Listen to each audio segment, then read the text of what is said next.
We're continuing today with the Vilna Gaon. First of all, there are several drawings of the Vilna Gaon. We don't know exactly which one is the most accurate. This is one of them, which the author of the Sefer Gaon, David Eliach, chose as being the most accurate from his perspective. In the book, he has an entire section with various different ways in which the Gra was depicted over the course of time. The earliest drawing of the Gra is how should I say it? Trying to find it.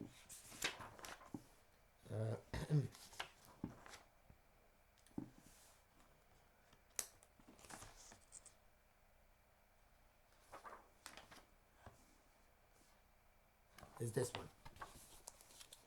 This is the earliest. This is the earliest. How is not difficulty doing this? Okay, it's the earliest drawing of the Vilna Gaon, of the Gra. The other pictures on this page are similar, if you see.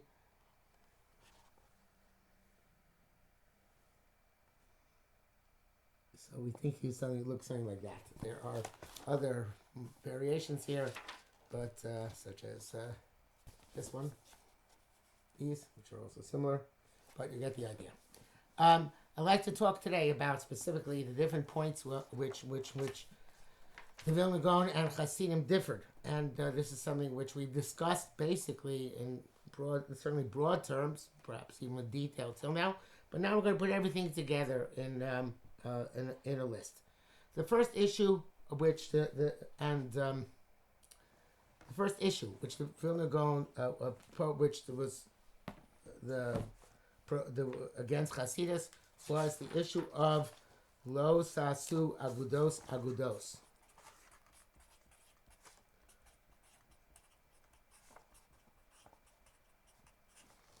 Lo Tasu Agudos is a pasuk there. It says Lotis Godedu, which literally means don't scratch yourself in mourning over a dead body.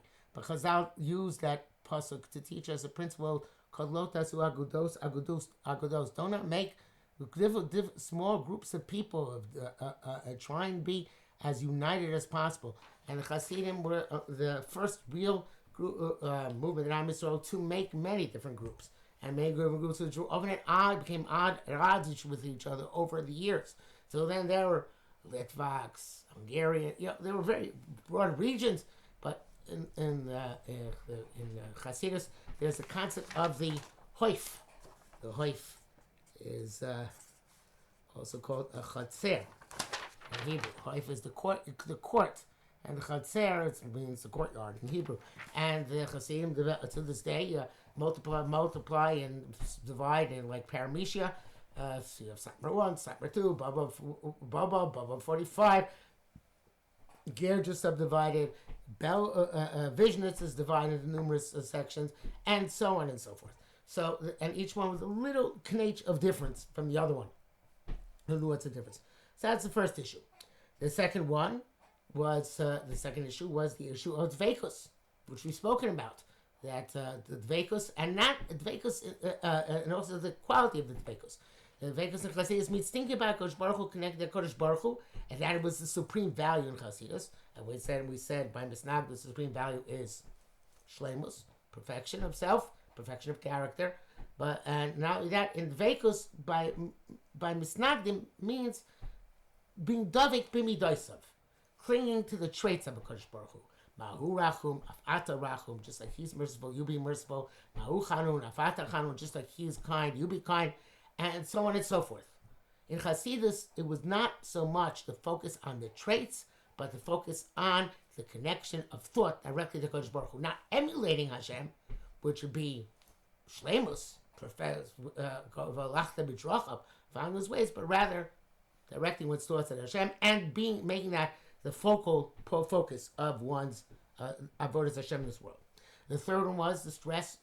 Should the stress be in this world in general? Should it be on learning or on davening? This is something which Chassidus Abasi said many times attracted the common man. But every person has the Torah that they can learn and the intellectual accomplishment they can accomplish. And by Misnagdim, the understanding was that Torah is more significant in its value overall than Tefillah. the next one was Dveikus and Yira, which are beautiful things, but to what extent do they take the place of learning, or do they supplant learning in importance? And we talked about that too, about how according to Chasidus, one takes off time in order to learn in the middle. But according to Misnagdim, hold that that's Bittul Torah. The next thing is Torah Lishma. There's also a corollary of this. Corollary.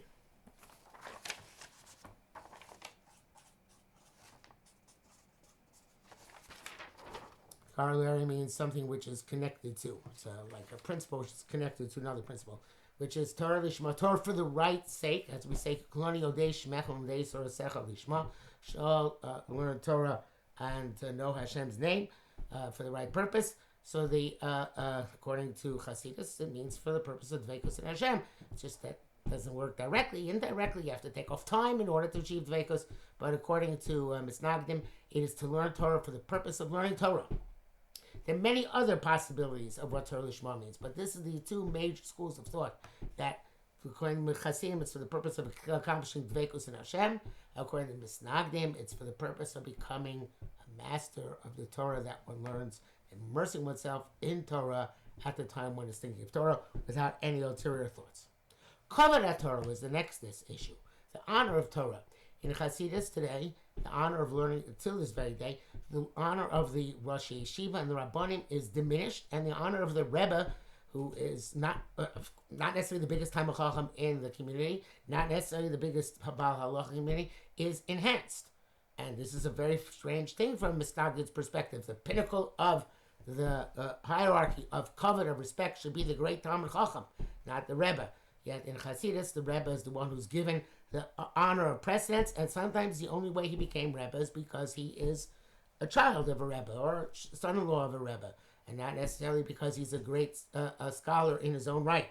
So from Misnagdim's perspective, honor is supposed to be given to people who are proficient and accomplished in Torah, and that's supposed to be the pinnacle of the honor one gives in this world.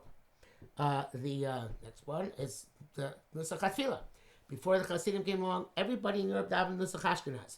In fact, Moshe Feinstein, in a psak which gets Hasidim riled up a bit, says that any person who davens according to the Nusach Hasidim, which is now called Nusach Sfard, even though the true Sfardim have a different Nusach, may change Nusach Ashkenaz at any time, because the Nusach of the Hasidim was a deviation. It was incorporating certain things from the true Nusach Sfard of the Edot HaMizrach, the congregations which came from Spain and to the east, and making kind of a graft onto the Ashkenazic davening. So Moshe Feinstein says anybody who wants to go back to Ashkenaz can go back to Ashkenaz anytime and give up Sfard.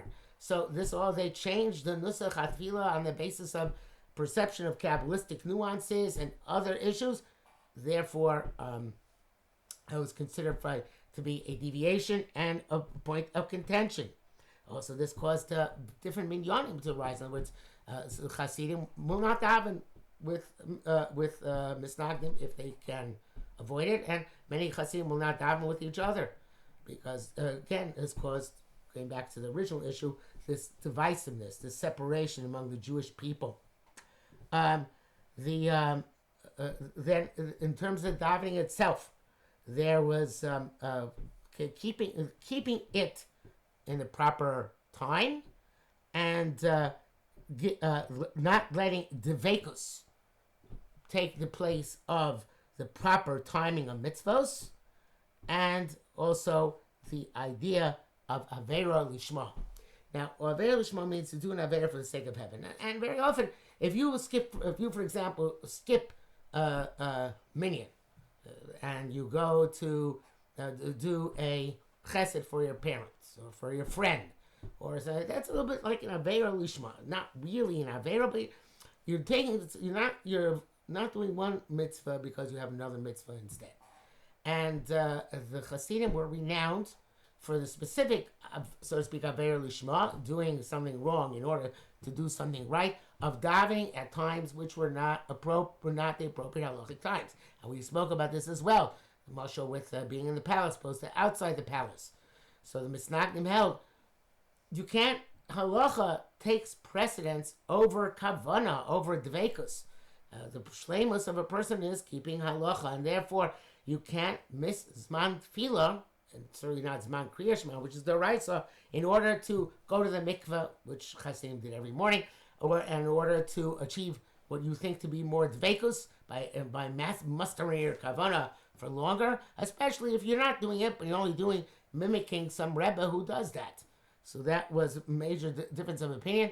Can you bend halacha for the purpose of dveikus? This is an interesting issue in halacha concerning chametz sharvel of a Pesach. Chametz sharvel of Pesach is not to eat chametz which is possessed by a Jew over Pesach, and there is a big problem in alcoholic beverages, not wine, but whiskey and those kinds of beverages which are made from grains, with scotch and so on, which were they possessed by, if they were possessed by Jews over Pesach, it's a problem. You can't buy it afterwards. So there actually are tshuvas which are written about this, about perhaps finding leniency because the the drinking of l'chaim is such an important aspect of the avodas Hashem Chasidus. So again, bending the halacha a little bit in order to accomplish what they perceive to be dveikus. There was an emphasis on learning Kabbalah, which was put it into a certain extent into greater significance than hitherto. In other words, always Kabbalah is considered to be secondary to learning the Torah of halacha, Shas, Haggadah, all those things, and now the Chassidim place a very large emphasis on it, and the entire aspect of connecting to a tzaddik, which as I mentioned, during the Baal Shem Tov's lifetime was not so significant, but then became much more significant after the tzaddik, after the Baal Shem Tov, during the Mezritcher Magid, as his success, and certainly in later Chasidus. This notion of the having to, it's ironic, as I pointed out in the past, because the Baal Shem Tov's whole message was that you can connect to Hashem on your own, even if you're a simple person. And then later on, the connection and the glue between the common person and Hashem became the tzaddik, the Rebbe. And you connected through the Rebbe to Hashem. And this was a foreign concept in Judaism until that point. One didn't connect to Hashem through a Rebbe, through a tzaddik. One connected to Hashem whichever way one did, through davening, through learning on one's own. And yet this placing of the so-called tzaddik, and sometimes they weren't as big tzaddikim as perhaps they should have been, at the pinnacle of one's avodas Hashem and veneration of the tzaddik as a way of getting to Hashem was absolutely foreign to the Vilna Gaon and to the Misnagdim, especially when they attributed to the tzaddikim miracles and wonders which became the stock in trade of the Hasidic story. This is something which we never focused on previously. You didn't connect to a person because he could do miracles and wonders, but rather because they're very wise, very big sages, and wonders and miracles were regarded as a strange thing in Judaism. We don't look, the Rambam says famously, at wonders and miracles to prove anything. Along those lines, the idea of stories in general became a core value in Hasidus. You almost don't know how to tell stories. They don't have any stories, and they don't know how to tell stories. So they did not have that focus. Also tzaddikim among the Hasidim, they take money for brachas. It's called the Pinyon Nefesh. You give a kvittel, your name, and money or donation, and then you get a bracha. Again, it was something which is very strange in Judaism. One doesn't give money for brachas. If the tzaddik's bracha works, it works without money. You don't have to give Pinyon Nefesh. Obviously, Hasidim have justification for this, saying you want a bracha, you gotta cost you something in terms of your dveikus to the tzaddik. You have to connect the tzaddik in order to get the bracha. But again, this is a strange thing from a misnagdic perspective.